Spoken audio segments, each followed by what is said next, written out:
Let's talk more about all of this with Victoria Coates, National Security Vice President at the Heritage Foundation.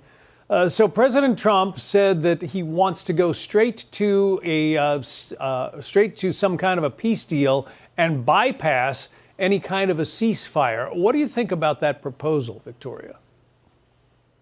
Well, John, good to be with you. I think the president is correctly frustrated with attempts at ceasefires in Gaza, for example, attempts at ceasefires here. He wants to get to a final deal. He wants to get to a resolution of this war, not something that, might hold for a couple of days and then you've got to go back in.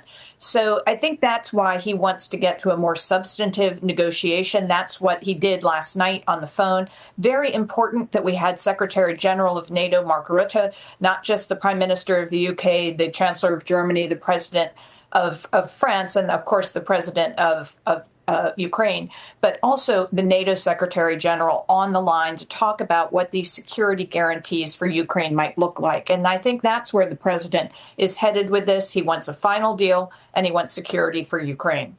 Senator Tom Cotton, who knows quite a bit about foreign relations, says that he thinks a ceasefire is going to have to be in the cards. Listen. I think the first step is going to be a ceasefire. We didn't have that today, but hopefully in the weeks ahead, especially if the presidents of Ukraine and Russia can sit down, there'll be a ceasefire, which can stop the killing at least temporarily, and then move on to that durable peace settlement. So which is it going to be? I mean, if you expect that there's going to be some kind of a ceasefire first, does it take that much longer to get a durable peace agreement?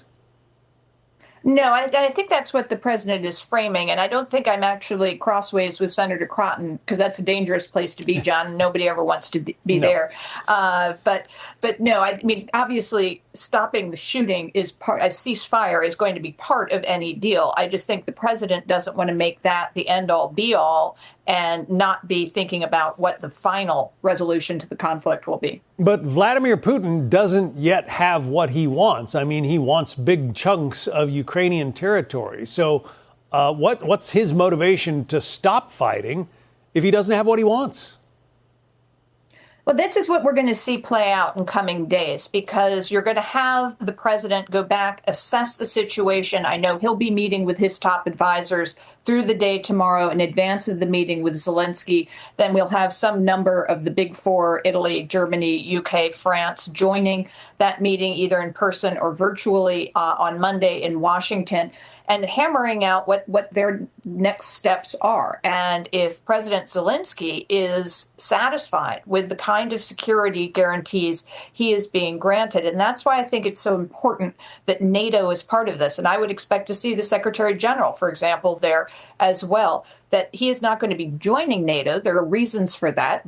Ukraine doesn't meet the requirements for membership in NATO as much as one might want to have them in there. But that doesn't mean NATO can't contribute. Now, so I think you've seen Putin shift a little bit on external peacekeepers in Ukraine. That's very important. That could give Zelenskyy a lot of confidence, especially if there's a serious discussion about what the eastern border of Ukraine, wherever that line is going to be drawn, what that looks like in terms of its security. Because I think all NATO members are concerned about NATO's eastern front with Russia bordering on Finland, Estonia, Poland, etc. They're going to have to do a lot of work there as well. Do you see Putin giving up this fight if he doesn't get any Ukrainian territory?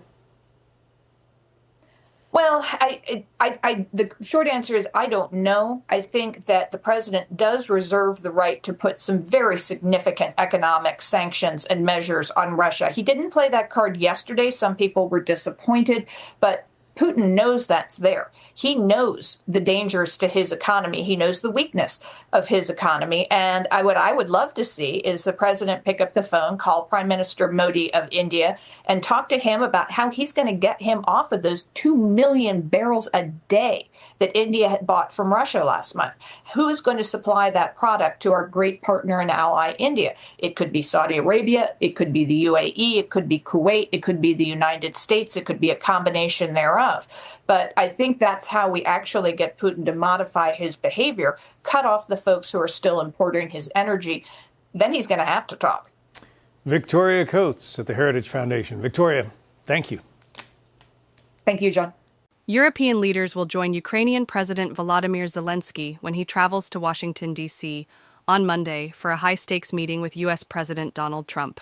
On Sunday, NATO Secretary General Mark Rutte, European Commission President Ursula von der Leyen, French President Emmanuel Macron, British Prime Minister Keir Starmer, German Chancellor Friedrich Merz, Italian Prime Minister Giorgia Meloni, and Finnish President Alexander Stubb all confirmed their attendance.